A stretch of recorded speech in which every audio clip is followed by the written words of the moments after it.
Today's question with Kirk Overstreet, President John A. Logan College. Is it worth it? Kirk, is it worth it? Is college worth it? Is it worth it? Absolutely, it's worth it, Tom. Kirk Overstreet has been a guest many years on the radio program. We get to do something different here today. We're setting his office at John A. Logan College. It's interesting because I went to the front door and I'm like, Kirk warned me. He said, we're doing construction. Well, you warned me, but I mean, that's not just that's a remake there. And what I find the ironic thing is it's raining out there right now. And I can remember the first students at John A. Logan College in interviews that I've done in the past, remember coming here in a Quonset hut. That's where they went. And if it rained like this, their cars were stuck in the parking lot because it was a pasture. It was a mud. It was a mud pasture. Yeah, it absolutely was. Matter of fact, right out here, the stories that I've heard from Bill Anderson was one of our original administrators back in the 60s and 70s. And he came in and had a conversation with me one afternoon. He was here visiting. He goes, right out there in the parking lot, that's where we played baseball. That was a baseball field. Yep. And I'm like, well, that's really interesting. He goes, but when it rained, it was a pond. Yes. Oh, that's awesome. And I said, Bill, it's a pond now with the concrete too. So, but they usually had to get tow trucks to get the students' cars out of the parking lot. It's not that way anymore. You got a pool. Yeah. I mean, we're doing okay here at John A. Logan College. Yeah. Yeah. So is it worth it? There's a couple of things that we need to take into consideration here. Now, when I started looking around economic impact, when I asked Google, it said the economic impact of John A. Logan College was $34.6 million annually, supporting 652 jobs. That's not how I count economic impact. When I started doing my math, I came up with an economic impact annually at John A. Logan College of $242.2 million. Yeah. Do you think I'm close? You're about right on. Because you're on a budget 25-26 of about $32.1 million. That's your annual budget. But it's not the multiplier and how it affects everything around you coming and going. No, because you have to take into every impact that and I have to be careful with this because we have an economic impact study that's coming out in April. Okay. Right? And it's coming out in April, and we've done this in conjunction with ICCB in the state, and so I have a moratorium on how much I can divulge. Right. It's pretty neat. It's good stuff. I'm looking forward to it. It's good stuff. But I think I can give you some approximates, just some ideas. About 3,000 people are impacted annually from having come to John A. Logan College that live in our area. And of those 3,000 people, because they went to John A. Logan College, their economic generation is about 40% higher than it would have been had they just finished their high school degree. Right. My homework shows me in 25 you had 3,365 people. Yeah. But there's a multiplier there. Yeah. The person who counts on them, and I mean there's a multiplier that you have to take into effect. But here's the other thing. We just talked about this. 3,365 is your enrollment for 2025. But with community colleges and universities, there's two different animals here in the way we count. You have one of the highest student bodies of any community college in the state. But the fact is, you are really more about credit hours. I am. So what I look at it is the end of the semester. How many students did we start? That's fine. That comes in the 10th day. The 10th day census is always an important number. It's been an important number for decades here. For you and the university. In universities and the colleges. But the reality is the number that's the most important is how many of those students were here at the end of the semester? How many of them completed? And then there's a difference here. And so back in I'll say back, 10, 15, 20 years ago, we had pretty static semesters, 16-week semesters. You started in August, you ended in December, then you came back in January and you ended in May. Maybe you went to summer school. Now, you come here in August, you can start and you can take a 16-week course. Then you can start 3 weeks later and you can take a 12-week course. Then you can start 8 weeks later and take an 8-week course. And then you can start for 4 weeks, you can take a 4-week intercession course. All of those credits add up. So you as an individual, your head might have been here on the first day, but the reality is that's not how many people we had at the end of the semester. So it multiplies. Now that same person that started in the beginning of the semester at the 16, he might take an 8-week, he might take the 12-week, he might take the 4-week, and we would count him as a head, and that's it. But we're talking about the generation of credit hours that he does by the end of that semester. You know what I found interesting was I was going over student census numbers. Your enrollment compared to other community colleges is really, there's a big difference there. And it doesn't matter whether you want to look at the 4 community colleges more adjacent to us, Rend Lake, Shawnee Community College, Shawnee Community College is the only ones even close to you, student-wise, enrollment-wise, at 2,196, and then there's Southeastern Illinois College. I mean, when you look at this, you have a really big, is it your enrollment, is it your location? Is it what you offer? It's partially a Is location. it your adjacency to SIU? Is it? You know, I would say probably 10 years ago, the SIU connection made it much bigger. Yeah. We had a larger student body because we pick up a lot more students. We'd had a lot of students who were doing not a reverse transfer, but they'd come to SIU and they'd have to pick up an extra class, and they would come over here and take it because they could take it cheaper. Or they would be in, quarter of the way through the semester, and they would realize that they weren't ready for this yet. And so they didn't want to move back home to the western suburbs or the southern suburbs of Chicago or St. Louis, wherever they lived. So they'd stay here, and they would come here to join Logan College. And so it raised our student body up. This happens at Lakeland. It happens at Kishwaukee. It happens here at John A. Logan. It happens at Blackhawk, because we're all adjacent to major landed universities. It happens at Springfield, Lincoln Land, because they're adjacent to ISU. Yeah, but SIU benefits from you too, because the people who don't have that big wad of money to start on tuition come here, lower costs, and use you as an on-ramp to go to SIU. So there was a synergy there. There was a lot going on there, but what we have had to focus on, and what we really have to focus. So SIU's done a great job. We're good partners with SIU. They've done a great job of building up their retention. So it used to be they didn't have that focus. I'll tell you what, you sit down with Austin Lane and have the conversation about retention and watch him perk up. Yes. Well, and I've done that. And that's big for us as well. And so we have started to focus on our student body, right? And what we have here now, we have the largest population of the 5 southern community colleges, right? We have Williamson County, we have Jackson County, parts of Randolph, parts of Perry, parts of Franklin. And because of that, and the mainstay is Williamson County. It's the largest population right now. But that helps to, definitely helps to pull in more students for us. So what's the difference between university and a community college? Now, we could say cost. That'd be easy, right? But what is the difference between a community college?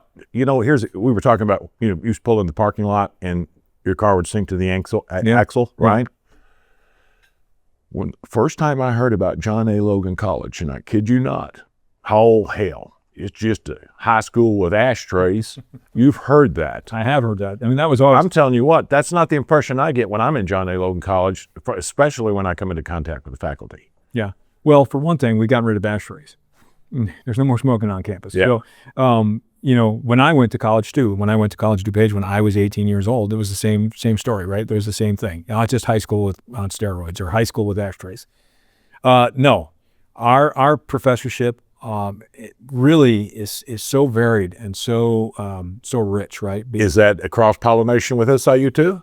No, well, there's some. We have quite a few of our transfer areas professors come out of SIU, right? Our philosophy teachers, our English teachers, they went to SIU.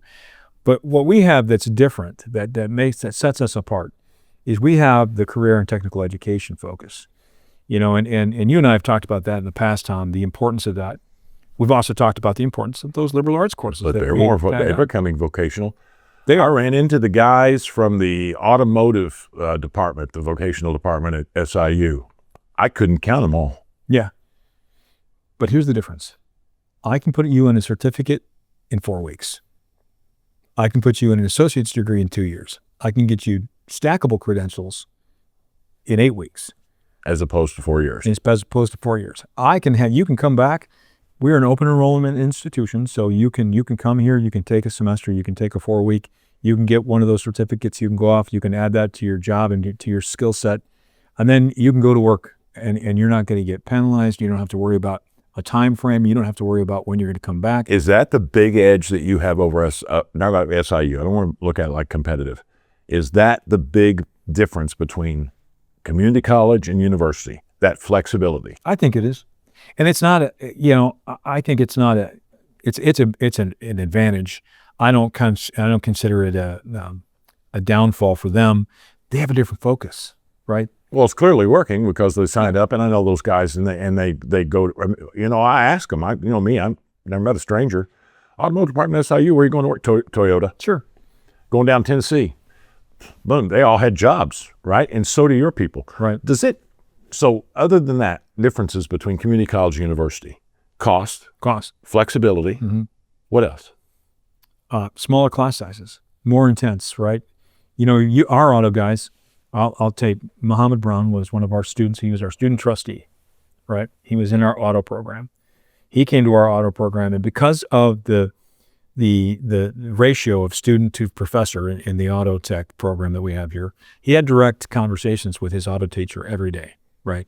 I mean, it was him and Joe Roach and him and his other faculty members, and they were right there, right next to him. He could walk into that classroom and have that conversation with him anytime. Now, I'm not saying that you can't have that at SIU, and you could. I went to university. I had really good partners and really good professors that I worked with when I was at university in my later years. But it's the rapid movement that he was able to do. So he was able to come, and Muhammad Brown he's one of those great stories, right? He was from the south side of Chicago, came down here, wanted to go to SIU, came out of SIU, didn't do too well, kind of faltered, kind of failed, kind of, didn't know what to do with himself. We got him hooked up here, started taking his auto tech program here. Then he took, and he got voted in as student trustee. Oh, yeah. And he was student trustee for a year. He graduated, took a little time off, but then he went over to SIU and he finished the auto tech program there. And he has a job, and he'll, if he sees this, he'll smile. But I can't remember if it's in Detroit or if it's actually in Illinois still. $80,000 a year, coming out with that degree. First year. That'll go up. Oh yeah, it's huge. Does it bother? Is it because in the past, having the label of being a vocational school has bothered the administrators at John A. Logan College? Does it bother you? I don't think of us as a vocational school. I think Neither do I. A career and technical education. So is it because you talked earlier about cross-pollination? We were talking about, I've got a philosophy teacher and I've got an English teacher from SIU, right? Because vocational school, it's you go in, figure out how to fix the HVAC, and you get out. Yeah. John A. Logan College, you try to achieve a balance. Yes. Between work and the things that make work worthwhile, your life. We try to teach them how to be well-rounded and give them other skills, right? And that's the important part, right? I just had a friend of mine is State Farm agent up in the Chicagoland area, and he and I were on the phone the other day, and he is about fed up with Gen Z as far as their work ethics, right? And he says, I don't know what to do. And I said, what you need to do is go over to your local community college and find somebody that's finishing up their associate's degree, because I'm going to tell you right now, they're working hard. They're hungry and they're working hard. Yep. I said, but here's the thing.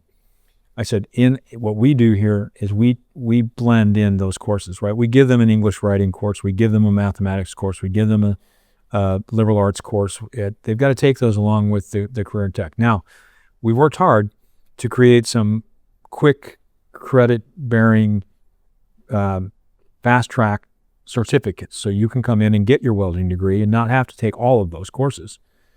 But I'm going to do my best in that welding class to influence you to come back and take that English class. Yeah, come on and take the art class. Yeah. Right? I've talked to Walter Wendler at SIU when he was there so many times. He's now West Texas A&M. Yeah. About, there's life, and then there's making life richer. And, we can teach you 2 + 2 = 4, and great, you're math, okay. But there's a richness to life that that the universities open the door to that. And I've always thought that was interesting. But when it comes to that practical things, you just brought up flexibility once again.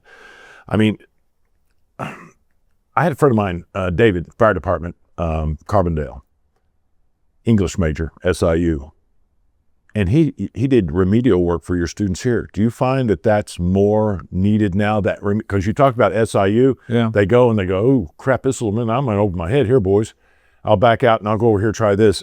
How important is that access to remedial education to ensure success on the backside? So we really try to push away from remedial, but we do have. What do you use now? We push for tutoring. We push for Trio, right? Trio is He called himself a tutor. One of those programs that we are looking not. I don't want you to take a forever course. I will tell you I've told you my story before, Tom. I'll tell you again. I had to take math 3 times. I was the English 3 times, so I picked radio. So yeah, smart as that. I mean, and I wanted to be a history teacher, so math was 2 degrees and 2 degrees in history for you. I have 2 degrees in history, but those math classes never made sense to me, right? And so I failed. I failed the first time. I took the remedial. I failed the second time. I didn't take it again until I was 30, right? And when I was 30, I was working construction. You said bad words when you were doing that, didn't you? I said a lot of bad words. But when I was 30, I was old enough and I understood. Suddenly, I could see the value of what was going on in math, right? Because I could see the practical, and that was a hard thing for me. I'm a hands-on person when it comes to certain things. Yes. Math is one of those things. I love social stats. I can go all day long on social stats. I'm guilty. I took my statistics class when I was doing my PhD, and I'm like, I can't believe I didn't love math before. Yeah. What I liked about that math was it was about people and numbers of people and what they did and how they reacted and how they interacted with, economics and politics and different things. So there was a social aspect to it. When I was trying to take regular math and they're trying to teach me calculus or they're trying to teach me algebra, I'm like, I don't get it. Until I was 30 years old and I'm working construction and I'm at the job site and I just finished the class. I just passed with the skin of my teeth, but I passed and I'm like, I'm done, right? I'm done. Yay. Right? When I'm out and I'm on Lakeshore Drive in Chicago working for an electrical company that had prints that were coming from Sweden. So all of our prints were in meters. And I'm ordering concrete, and I got to convert it to yards.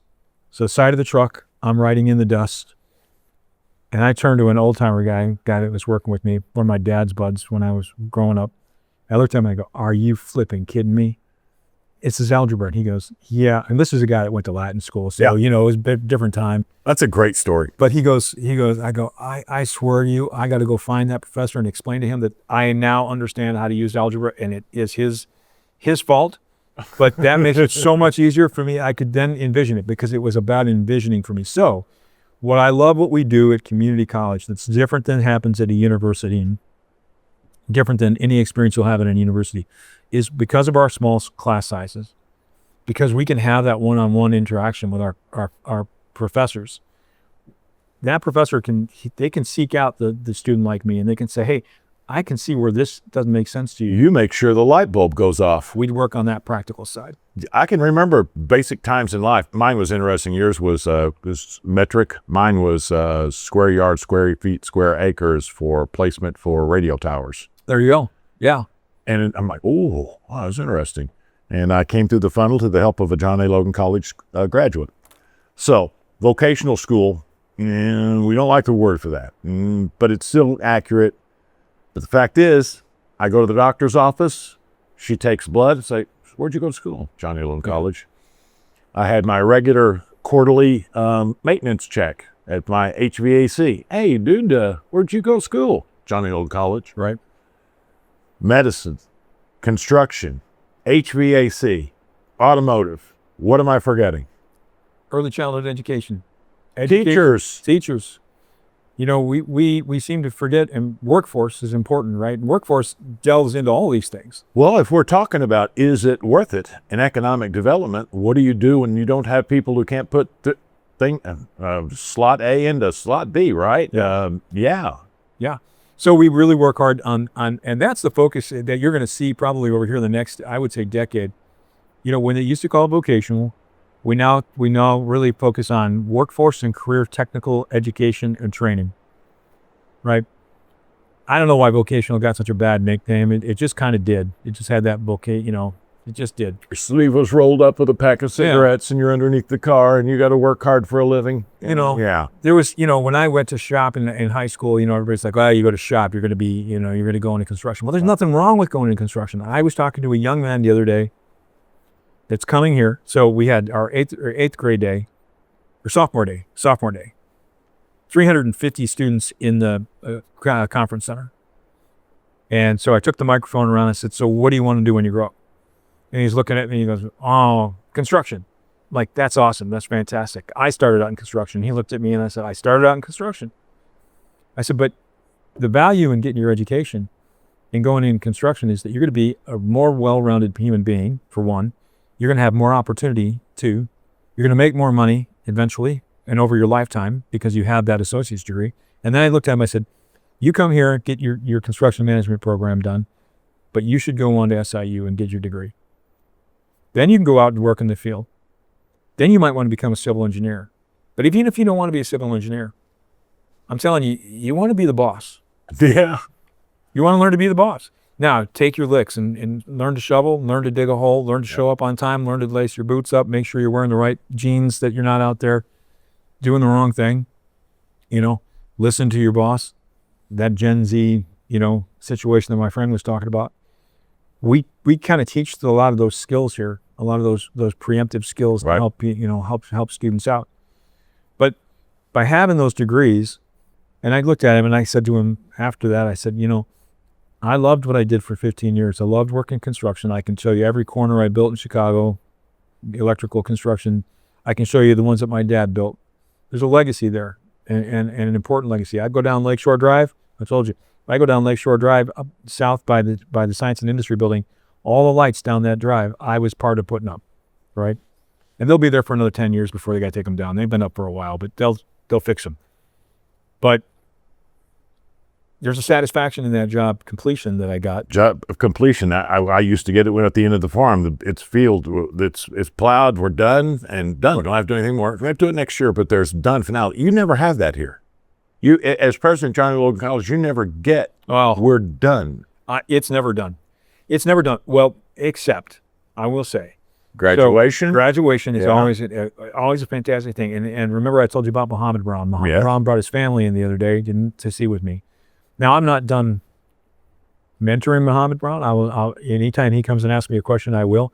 But he's a completion success. And that is an end. But yeah, we're always building new programs. We're always adding new educational programs. For more money, asking for, right? I mean, there's all these things you do. And then there's the work you do for the community too. So, but I'm curious, we talked about this vocational aspect, because once upon a time, you drive by John A. Logan College, we're just right off Route 13 in Kirk Overstreet's office, and there would be a truck parked right over here, a semi-truck, CDLs. Yeah. Now, this is an interesting story, if I remember it correctly. You still offer it, but you don't have a truck insurance. You are cooperating with another school. So how much cooperation goes on between community schools? So you and Southeastern Illinois College and Roon Lake and Shawnee don't step on each other's toes. So we don't like to step on each other's toes. But here's the thing we've been working on, Tom, and you mentioned it before. We ask for money, right? We come to the state. We really try hard to keep our taxes low for our constituents here in our area. And one of the ways that we do that is that we collaborate with our fellow community colleges, right? If somebody's got a program, Friend Lake's got a culinary program, got a good culinary program. I have a program. I can start my students here in the first year, and then I can send them there, and they can finish their culinary program. We've got an agreement with them, a career agreement with them, that allows our students to finish their program. Don't have to fight over the teachers. Don't have to fight over the students. Don't have to fight over the resources. It's $1 million.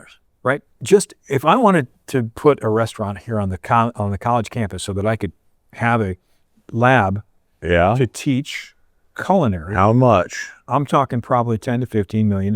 And then you got to get the health department involved. So I got a health department. I got to get full-time faculty in that. Not that I don't want to hire new full-time faculty. Right, but you don't want to fight. We don't want to fight another college over who gets them. Drives the prices up. And our general region, 4,000 square miles or so, and including all those different schools that we have in, I would flood the market. If I tried to build that, then I'd have 5, 10, 15 students a year. They have 5, 10, 15 students a year. There's a lot of restaurants, but there are not that many restaurants. And what that's going to do is force those students to either leave and move out and not keep their dollars here in our area. But what I can say is they've got the program. I can send my students there. We've got an agreement. Our students don't pay out of district. They pay their in-district rates for that. They finish their program, and they get a job back here in our region generating economics. Same thing with CDL. I don't have to buy a $2 million truck, worry about the health, the insurance. I'm worried about the insurance already. We're just talking about it. But it's just smart. And they do. And maybe better for them because they're closer to the new docks that are being built in Shawneetown, and on the list goes reasons, agriculture, the grain bins. All kinds of reasons. And then we have programs here that they send their students to finish here. Yeah, right. Can you name one? Nursing. The nursing program. The Allied Health. Our Surge Tech program. Our Surge Tech program is the only Surge Tech program I know of in Southern Illinois. That met one of your graduates over the holiday season that was a graduate in operating room technologies. And that's a phenomenal job. All right. So when it comes to this, not stepping on each other's toes, while at the same time, you got to be a little more fleet of foot when it comes to, and I'm curious, Walker's Bluff, have you done a program where you help them hospitality or something? I'm curious about Oasis, the Thrillville thing that's new. I mean, you work with other locations. I would imagine Ison is probably on that list where you create the employees they need. Yeah. We have an advisory group in all those areas, in all those different groups. We have an advisory group for industry, for manufacturer. We have an advisory group for HVAC. We have an advisory group for hospitality. And I'll tell you, Tom, we brought hospitality down. I brought it with me.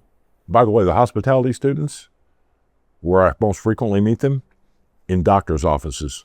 Well, they are. At the front desk. Unfortunately, the program couldn't maintain here. So we had to sunset the program. We're sunsetting the program this year. I don't know that we'll sunset it forever. We'll put part of it in community ed. We'll put part of it in continuing education, and then we'll regrow it. Because as they move, I think we got a little ahead of the game. Oh, and so flood the market. We didn't have enough market drive for it yet. And I think that when it comes out, in a few years, it's coming though, don't you, Kirk? I do. I think we'll absolutely need it. Thrillville, building that, that's a $112 million project. Just a little over half, maybe right around half has been spent. There's going to be more headroom for that. And then whatever the spinoffs are of that, and on the list goes. But it's important that we meet with and talk with those advisories that come out of those industries, because they tell us what they need. See, I can go and make a program. I can copy a program from somewhere else that looks like it's going to be the best thing in the world. But if it's not going to fill the need of the Mike Manchanos and the different people here that are in our area that need these people that, the guys from Oasis need, if it's not fulfilling their need, then it's not going to be a viable program. General Dynamics? Yeah. Them? Same thing. Coal miners? Anything there? We still do coal mining training. We work with Illinois Eastern Community Colleges to do some of that. Law enforcement's big. We have justice, justice and criminal justice. I'm going to leave somebody out and I don't want to leave somebody else. Can you surprise me on that, of vocational programs, jobs that you and I haven't talked about? So we haven't really talked about the new buildings that we're putting up, welding, manufacturing, CNC, but it's small manufacturing and not big CNC machines that they're looking for now. And then our auto and our collision, our big programs. The other one that we haven't talked about is cybersecurity. No. Computer technology. Yeah, computer technology. Because I'll tell you, if there's one thing I learned from Thrillville and my time over there is technology laden. Yeah, everybody is. You can't be in an office that doesn't have an IT tech. Yep. I mean, you can't run your small office, your small business without an IT guy. And some of these places are getting smart, right? They'll have like an IT guy that sort of floats between 5 or 6 different businesses, and they have a pretty good buck doing it. Right. But yeah, our cybersecurity program, another program that we're going to put together, that I'm hoping to put together, I would say preemptively, is a 911 dispatch. We don't have a 911 dispatch nearby. And as we move some of the programs out of the C wing that we're going to put over in our new buildings, we're going to have some open space. And in that space, I want to put a 911 dispatch program in. When we were talking about tech, this is a program that I watched very closely over a number of years because everybody was jumping on it. You said every office got to have an IT person. I ain't going to disagree with that. Online learning at John A. Logan College, did you find when you came here as administrator, you had to play catch up in that part? No, actually, we had a lot of online. We had too much online. Really? To be honest, we had too much online. I think our folks here probably need a better mix of hybrid learning. I think it's more applicable. And I'll tell you what. We had a lot of young folks come out of COVID. I think they got burned out on online. Yes, the absence of interpersonal connections, and there's a warmth there that you don't get through the monitor. And I see we have a lot of folks that still take online classes. It's funny, one of our students takes online classes, but she's on student government. She works on the campus. So she comes to campus, she interacts with students and people, and takes her classes online. So she likes the online part of the teaching, of the learning, but she likes to have the interaction. So used to be online was kind of like this thing where, you sat at home, you did it after work, you could get on a computer at the end of the day and you could take a couple classes. But our students are different now. And so they're taking online, they're taking hybrid, they're taking a mixture, they're taking an in-person class. We're social animals. Yeah. And that's what, and I've heard that too. More and more people talk about, and one of the reasons why they hate COVID. So there's something else that you're doing. I'm curious to get caught up because we talked about tuition. I can't afford it. But you're working on a program where you would create, for the first time, my understanding, a subscription tuition. Is that an accurate term? We were really working hard on this subscription. I will tell you, my finance folks will get mad at me if I talk about it too much. Yeah? Because I know you were working on it. We're working on it. I didn't pull anybody's shorts down here, did I? No, we've run into some snags, particularly with financial. Well, there was a reason why nobody else had done it before. Yeah. Get that. But you knew this was going to be a struggle, Kirk, when you and I talked about it, because I'm like, well, that's a great idea. Let's do that tomorrow. And you're going, no, wait a second. It'll take us more time. Yeah. Yeah, I actually had this conversation the other day, Tom. I was talking with our finance folks, and I said, so where are we on subscription pay? And they're like, well, there's this issue and this issue and this issue. And I'm like, and if we do this, then it turns into this. And this is how difficult it is. I'm like, okay. So those are all the barriers. What are the positives? Well, and I said, we need to keep working on the positives. There you go. Because see, when I think of Kirk Overstreet, I have kind of things that Kirk does. You're a construction guy, and you and I are both big fans of science fiction. I mean, there's these things. But there's something you do, that I consider your specialty. Getting people from point A to point, B, C, D, out the door, graduated, successful, the happy ending of education. That to me is what Kirk Overstreet's specialty is, beginning to end. Yeah, well, I like that, and but it takes a team, right? And it takes a team, and I try to be the cheerleader. And I try to break down the barriers. I try to get the support. I try to work with the state. I work with the federal government. I work with our associations and the different things that we have. Well, as part of this subtext of this, it's worth it. And I want this for you because I know what it did for me. Yes. See, you carry a message with you that not every college administrator has. I've laid a couple of bricks or two. I poured concrete. I went to class at 8 o'clock at night with my work boots on. And I want you to be able to come to and enjoy your work, have fun, and graduate and make more money. Yeah. No, I want you to have a more enriched life and a better life. I want it to be worth it. I want to enrich your life. I want to uplift our community. And that's part of our mission. It's part of our mission statement. Enriching lives and uplifting the community, because by enriching everybody's life, we uplift the entire community. The pillars of the pillars of the academy. Yeah. Right? And higher education. I've read the old Greeks. Yeah. Right? Yeah. So what is the Aspen Prize? John A. Logan College is eligible, one of 200 finalists out of 1,167 community colleges. You're in the final 200. I think it'll be awarded 2027. I don't have that in my notes. First time for John A. Logan College. What's the Aspen Prize? I'm excited about this. This is an excellent prize. So he smiles. Kirk doesn't always smile, so it's always good. It's a great prize. So we have not ever been in the running here at John A. Logan College out of the last 25 years. This is athletics? No, Aspen is excellence in academics. Whoa. So this is retention, this is student support services, this is the academic side of the house. This is all about what we do to get our students from point A to out the door. Yeah. And it is a huge deal for us here at the college. I'll be very happy if we get up in the top 20. I'd love to win the prize. Oh, that's my first thought. The prize is $1 million of money that you get to use on anything you want to use, basically. And that's student focused, right?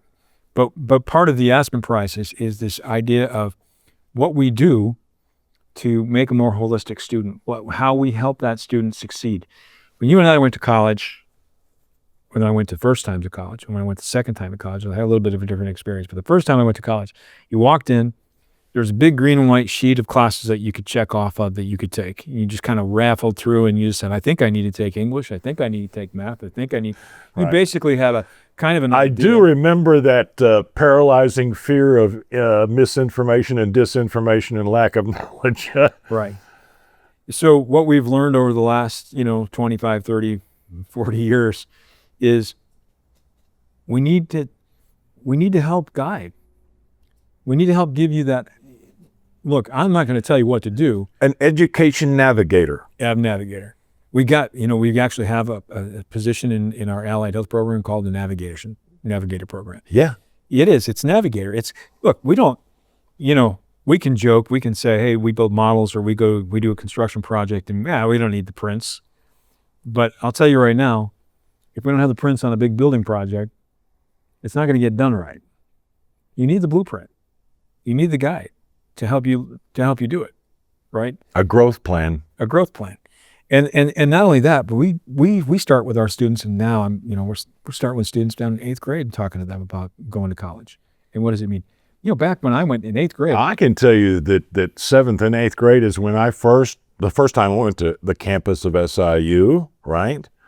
I was in 7th grade. Yeah, I can guarantee you your eyes start to open up to what the possibilities are. You're exactly right. 8th grade, I went to Triton. We had a field trip to Triton College. It's one of our community colleges in Maywood, and I lived up in Downers Grove, so it wasn't even my district. But they had a dome for astronomy, and they had the coolest laser light Pink Floyd show that we saw 8th grade. But the first time I was on a college campus, the light bulb was started to go off. I want to go to college. My dad didn't finish high school. My mom just barely finished high school, so they didn't go to college. Definitely blue collar, and I had nobody in my family. And we still have a lot of folks that have nobody that went to college.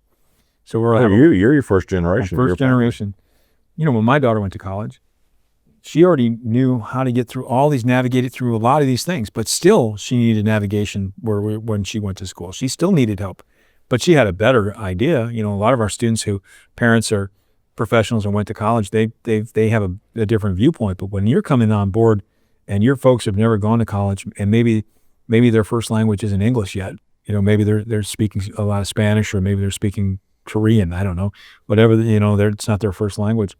So they have really no clue. And you come here, well, now we help you. Yeah. We walk you down the hallway and we say, hey, here's what you do. And we have an orientation class. So those are different kinds of remedial. It's interesting when you look at it. This is more practical. I don't even call it remedial. Yeah. Practical knowledge. It's that navigation that helps you be successful, because that's what it's about. We don't want, used to be, I think the academy's changed, right? The academy's definitely changed.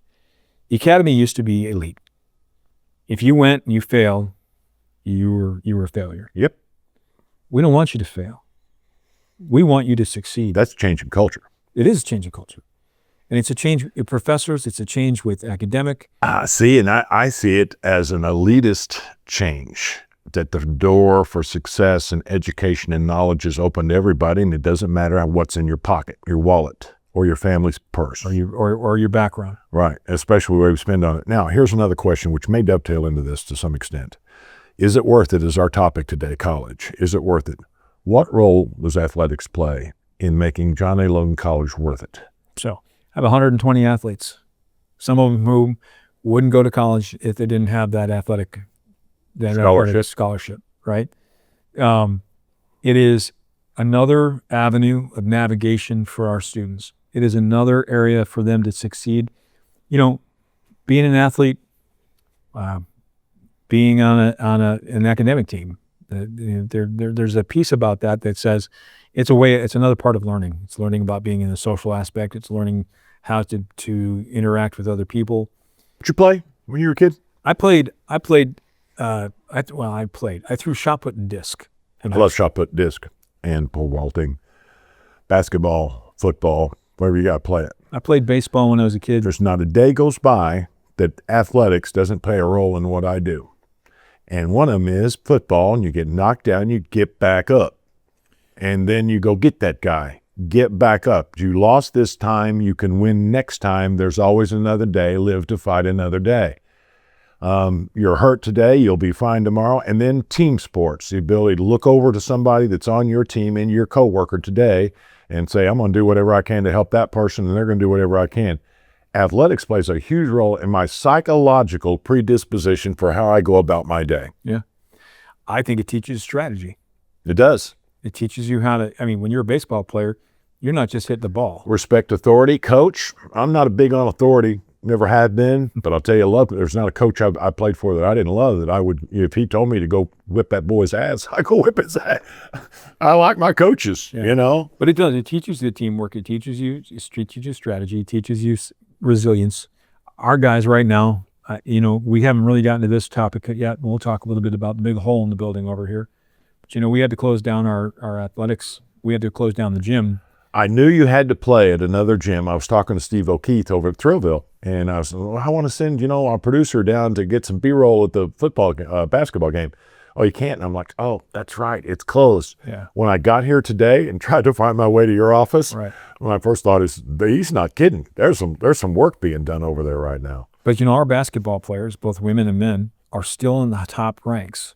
They're still in the top ranks in Region 24. Does it help market your school when they succeed too? I think it does. I think we get... it does at university level? University gets a bit more than I think that the community college gets. We just... University, 78 or 79% of all college students pick their university because of the success of their athletic program. I don't think that that's probably the same number that at a community college. And no, I don't think so either. I think our community colleges are different. All the community colleges have a team or two teams or three teams, depends on that. And it depends on the area and the region and the sort of the interest level. We've always had a high interest level here in men's basketball and women's basketball. We've always had a high interest in men and women's soccer or baseball and softball. You had a baseball team. That's why. Yeah. That success, they're that great, notoriety. They're a great baseball team. It drew attention. Yeah. People drive by, thousands. People drive by every day. They see, there's the baseball park. They see the baseball field. Yeah. Is it worth it? These statistics are built on four-year college. 2013, 40% said it's not worth it. In 2017, 47% said college isn't worth it. It's now at 63%.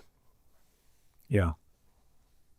But you go to John A. Logan College, the figures that I dig out indicate that if you come here, you finish your certificate, whatever it is you want to do, that you'll make $22,000 annually more as a result of coming here, while 63% of people say it's not worth it.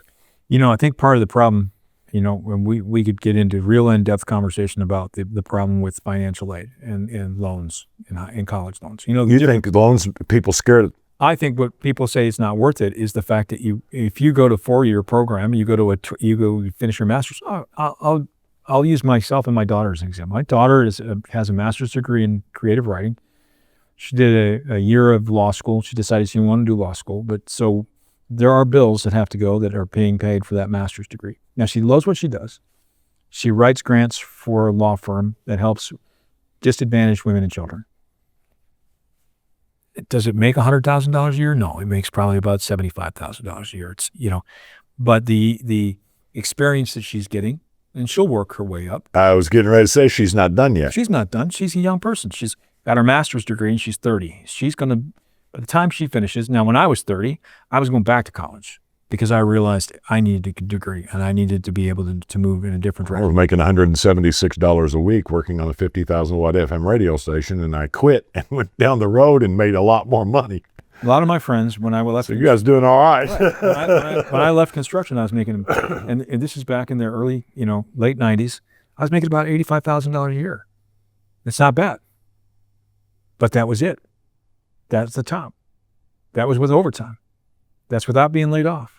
That's without having to worry about and before taxes. And before taxes. So is it worth it? Yeah, it's worth it because if I had my degree, I could have, at that point, I could have taken a general foreman's job. I could have taken over a company. I could have gone to work in a lot of different groups, in a lot of different areas with my experience and my background.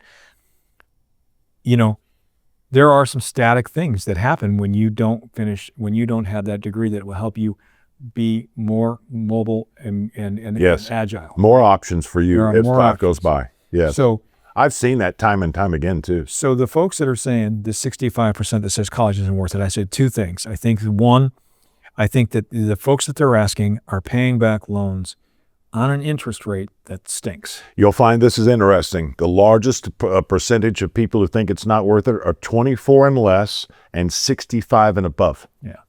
I noticed that when I was looking at the demographics of the. And I think those 24 and less, they're hearing from their older brothers and sisters. They're hearing. Oh my God, my student loans. Their cousins, their student loans. They're paying on their student loans. I'm paying on my student loans. I'm paying on my student loans. I can't get out from under my student loans.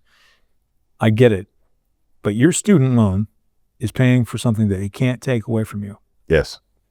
When you're done paying that loan off, it's yours, and it was yours. It's yours for it. The minute you learn it and you walk away with that degree, they can't come and take your degree and I say, can't tell you how many SIU professors have told this to me, Kirk. Yeah. They can't take away what's between your ears, what you got, and you can pack it up, and you could be bitter, and you can say, I hated all that time. But the fact is you walk out with something that nobody can take away from you. And you put it on your resume, and it'll get you a job. Yeah. Right? You get a loan on a car. You know, they loan on a car. It's crazy now, amount of money now, right? Who goes out and gets, I don't know a lot of people that go out and get a 2-year loan anymore on a car. They get a 5-year loan. Now they're talking to make them 10-year loans. Right? And they're buying a $35,000 car, but they're doing it over 5 years. They're spending 60. Yep. Right? If I could change things, and I would talk into my representatives, and I have talked to them about this, we've got to do something about, it's not about the cost of education, it's the cost of that interest rate on that loan. Yeah. That's the problem. I'm so happy I got my home loan at 3.65 as opposed to whatever it is today, which ain't 3. I'm paying off on the Parent Plus loan on my daughter. Go ahead. And it just keeps coming. Yeah. Because I'm paying the principal on it. And, I could probably pay a bit more on it and get it paid off or paid down. I'm paying them that much to loan me money. I want them to loan it to me. Yeah. I'm taking it all. But, that I think is the biggest thing. That's the person that's saying that it's not worth it right now. And I wonder if Illinois, and I just saw this yesterday, and I'm still learning more, that at 4-year college, Illinois state government appropriates $25,529 for 4-year schools per student, either highest or second highest in the nation. I know we're going to learn more about that number as time goes by. But I tell you, there's a couple items before I'll let you go. And the rain, so I'll be able to make it to the car. And of course, I got a rowboat out there too. He's got his vocational team out there working on drainage issues. There we go. So he's ready to go. Yeah. I don't want to forget something that you got coming on March 17th. Yeah. March 17th, we're actually having what's called our facilities master plan. So we are about to. This is the blueprint? This is the blueprint. Just for the brick and mortar, though. Brick and mortar and behind the walls that you don't see. Right, behind the curtain stuff. I love that. So the cool thing is right now, so the way I lined this up, and I'd love to say I had a grand plan when I first got here, but when I first got here, and I talked about this when I first got here. When you first got here, I was messing with Kirk going, so, found the bathrooms yet? Yeah. There was, we'd come out of COVID and it was getting, the last strategic long-range plan had ended in 2018. And because of COVID, it just didn't get picked back up. Nobody picked it back up, kind of just doing the same thing. So I came on board and I said, we have to get a strategic long-range plan. So we're going to have a 1 year. So we did a 1 year. And then we created a 5-year plan. We're coming to the close of that 5-year strategic long-range plan. You just had your contract renewed in 25, right? Yeah. And so your plan will be for how long now? Now, 10? My plan, the strategic long-range plan, will be a solid 5, and I'm going to call it a shadow 5. We'll do 10 years. That's a good idea. I've seen people do that. We have the tentative, but see if you don't build a future, there's nothing when you get there. You have to pitch that ball down range, and there's a lot of wisdom to this. This is the hard, and maybe this will line up, but we don't know. Technological advancements, cultural changes, but it's here and it's ready to lock up. Ready to lock up. Ready to lock up in 5 years that we can say, okay, this one's good. We take this, and this, and we move forward. Yeah. Right? So it'll line up now with our facility master plan. Our facility master plan there's a state compliance issue. We have to have one because we're a state school and we have to have a facility master plan.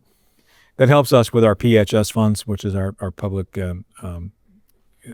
money that we get to fix the public spaces on campus that the state gives us that are for not for emergencies, but for safety, right? Health and safety. Okay. Bathrooms and upgrades on this, things like that. Handicap accessible bathrooms. All Yes, those gotcha. ADA stuff. Yeah. So And Safe then sidewalks. safe sidewalks and upgrades to all those things, an elevator upgrade, things like that. But our facility master plan is taking a look at the college, its skeleton, its bones, and saying, okay, Johnny Logan College, you're about to hit 60. Well, I'm about to hit 60. We were going to hit 60 at the same time, the college and I. Yep. So what do you have to do to maintain, to make sure that the building goes on for another 60, right? What do we have to do to ensure that it's educationally correct for our students in the future, that it's serving the community well? It's right-sized. It's right-sized. It's got the right amenities and needs, right? And it's got the ability to grow and function for a longer period of time. Because you're landlocked now. We're landlocked. Some of those things are changing our ideas on finishes, right? Carpet was kind of a cool thing for a while, but we've noticed over the last decade or so, carpets wear out faster. They don't look good. They get dirty. I walked around the college with the Kirk, and he said, "We're getting that." He'd see me, we're getting that fixed. Yeah.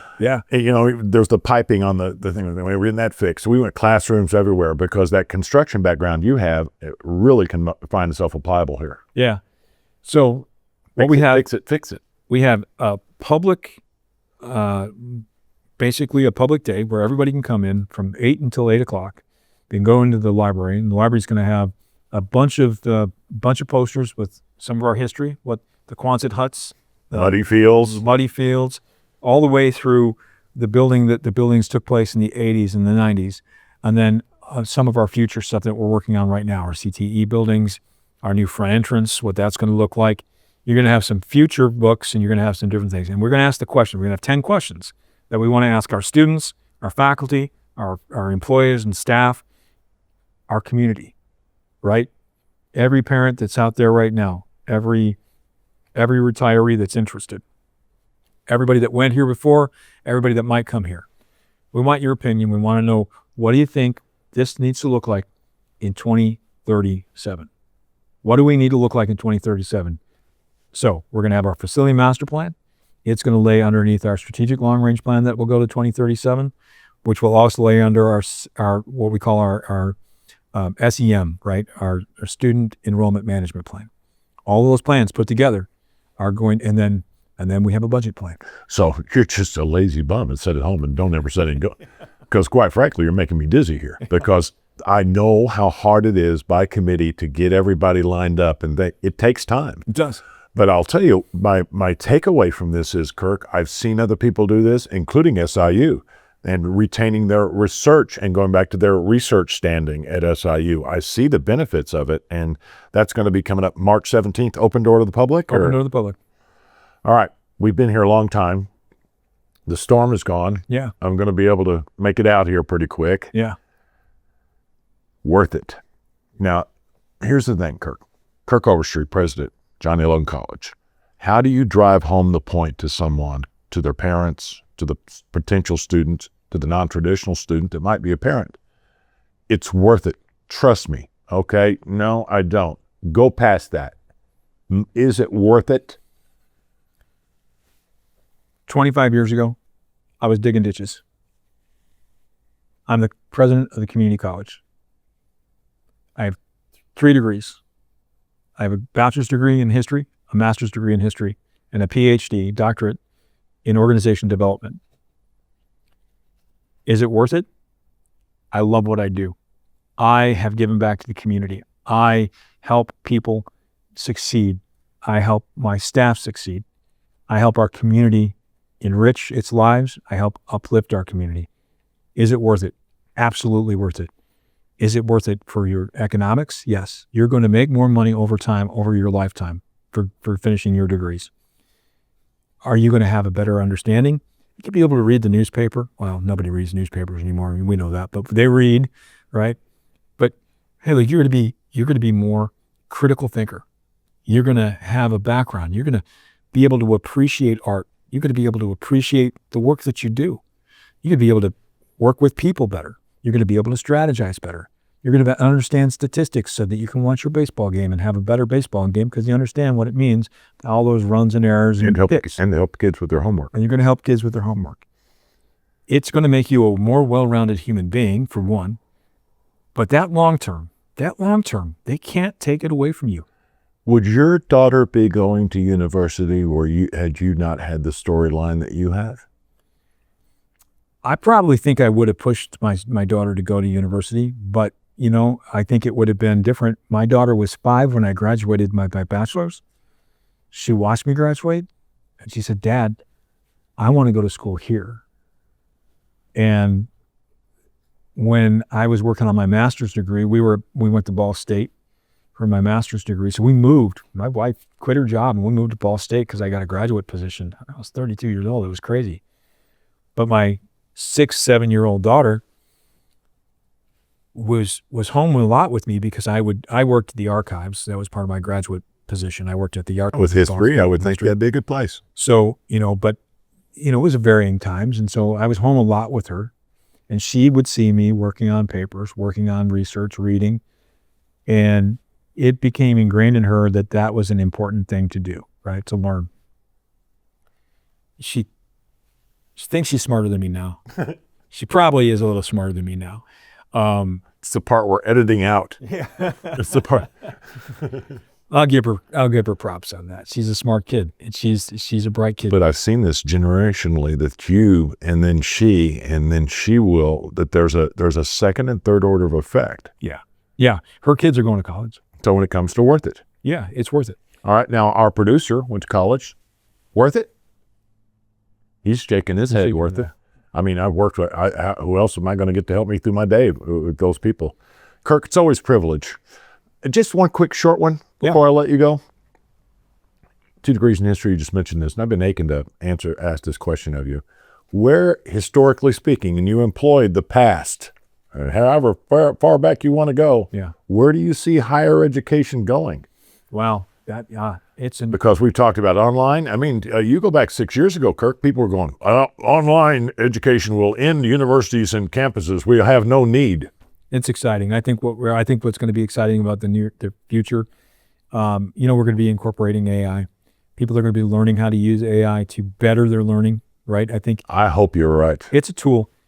Tom, it's the same tool that we had back in 2000. I remember I had to take a class on the web. I had to take a class on researching on the web because it was the huge thing, right? It was going to change everything. And it did. It did to a degree. It made it more accessible. When I did my PhD, I studied 365 papers and dissertations. I would have struggled to do that hard copy back in the day, right? Yes, just getting access. I was able to access that from home in my computer and get all of those papers and all those dissertations and read through them. And I was able to use the computer to help me generate some information and to do some of the research. It's a change. I think that what we're going to see, I think you're always going to have a brick and mortar base. You're always going to have it institutionally. People, like you said before, we're social animals. I don't see us moving to a point where we're sitting in our living room by ourselves with an AI ghost teaching you. I think that we'll have classes. I think we'll incorporate a lot into it. You're saying Isaac Asimov was wrong. I know a book that you read because you mentioned it. I did. And that everybody stays at home. They talk to people through their TV walls and robots. It's actually the original book, I, Robot. Yeah. And we isolate ourselves. But then other people are icky. It fell. And they moved back. And they went back. And they went back to socializing. Right. And that way of life, I don't see it being a viable thing to be that isolated. Isolation is never a good thing. We know that mentally. We know that physically. It's not a good thing. Not good for your immune system. It's not good for your psychology. It's not good. On the list goes. Now, we might change how like I said, we might change a lot about how we learn, a lot about how we teach. I think there's going to be a lot more hybrid. There's going to be a lot more opportunity for us to reach out to people that maybe wouldn't necessarily be able to come to campus. But I think that we'll always have a brick and mortar. That's interesting. There is a place for it. Yeah. It's just an addition, not a detrimental asset. Yeah, that's interesting. I like that. It's a tool. Yeah. Look, 50 years ago, we didn't have the same tools we have now. Right.